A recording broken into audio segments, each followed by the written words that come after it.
آج ہم جس موضوع پر بات کرنے والے ہیں وہ مشرق وسطیٰ کے ایک ایسے پہلو پر ہے جو شاید جنگ سے بھی زیادہ گہرا ہے، مسلم دنیا کی حیران کن خاموشی۔ ہم ایک تجزیے کی روشنی میں یہ سمجھنے کی کوشش کریں گے کہ اس خاموشی کے پیچھے آخر کیا وجوہات ہیں اور اس کے کیا اثرات ہو سکتے ہیں۔ تجزیے کا آغاز ہی اس ایک جملے سے ہوتا ہے جو اپنے آپ میں پوری کہانی بیان کر دیتا ہے۔ مطلب یہ کہ اصل مسئلہ صرف جنگ نہیں بلکہ وہ خاموشی ہے جو اس کے ارد گرد چھائی ہوئی ہے۔ تو چلیں دیکھتے ہیں کہ مصنف اس خاموشی کی گتھی کو کیسے سلجھاتا ہے۔ تو سوال یہ اٹھتا ہے کہ آخر یہ خاموشی ہے کیوں؟ مصنف اس کی تشخیص کرتے ہوئے ایک نئی اصطلاح استعمال کرتا ہے جسے وہ مفادات کا اتحاد کہتا ہے۔ آئیے سمجھتے ہیں کہ اس سے اس کی کیا مراد ہے۔ تو یہ مفادات کا اتحاد ہے کیا چیز؟ مصنف کا کہنا ہے کہ پہلے ایک امت کا تصور تھا جہاں ایک کا درد سب کا درد سمجھا جاتا تھا، لیکن اب اس کی جگہ ہر ملک نے اپنے ذاتی قومی مفادات کو سامنے رکھ لیا ہے۔ اب اجتماعی درد کی نہیں بلکہ انفرادی حساب کتاب کی بات ہوتی ہے، اور یہی اجتماعی ذمہ داری کے احساس کو ختم کر رہا ہے۔ تو پھر ترجیحات کیا ہیں؟ مصنف کے مطابق اب فیصلے اس بنیاد پر نہیں ہوتے کہ اجتماعی طور پر کیا صحیح ہے، بلکہ اس بنیاد پر ہوتے ہیں کہ قومی مفاد میں کیا ہے۔ جیسے تیل کی قیمتوں پر کیا اثر پڑے گا، ہمارے تجارتی معاہدوں کا کیا بنے گا، یا سفارتی تعلقات خراب تو نہیں ہو جائیں گے۔ یہی وہ چیزیں ہیں جو کسی بھی بڑے عملی قدم کی راہ میں رکاوٹ بن کر کھڑی ہیں۔ اور اس پوری صورتحال کو سمجھانے کے لیے مصنف ایک بہت ہی زبردست استعارہ استعمال کرتا ہے۔ الفاظ کی فیکٹریاں تو چل رہی ہیں مگر عمل کی مشینیں زنگ آلود ہو چکی ہیں۔ مطلب بیانات، مذمتیں، تشویش کے اظہار، یہ سب تو خوب ہو رہا ہے، لیکن جب بات ٹھوس اقدامات کی آتی ہے تو وہاں مکمل خاموشی چھا جاتی ہے۔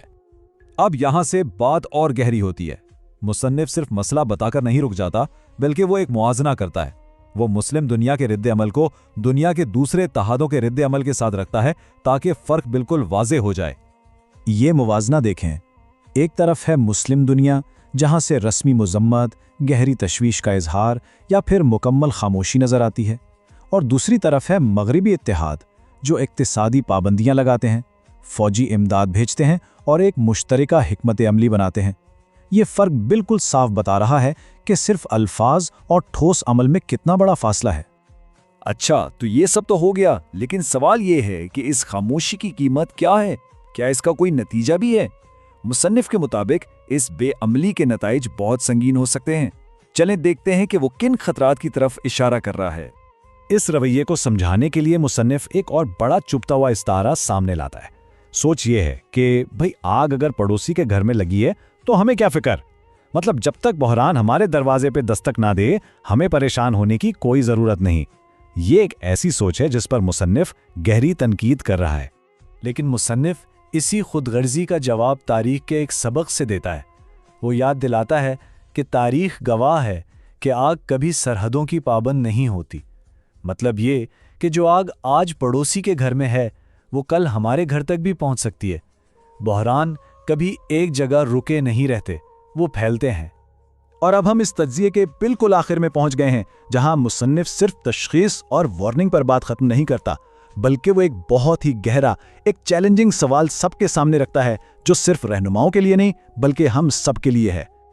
اور وہ سوال یہ ہے، کیا تاریخ ہمیں صرف ایک ایسے گروہ کے طور پر یاد رکھے گی جو بول تو بہت سکتا تھا مگر کر کچھ نہیں سکتا تھا؟ یہ سوال اصل میں ایک آئینہ ہے۔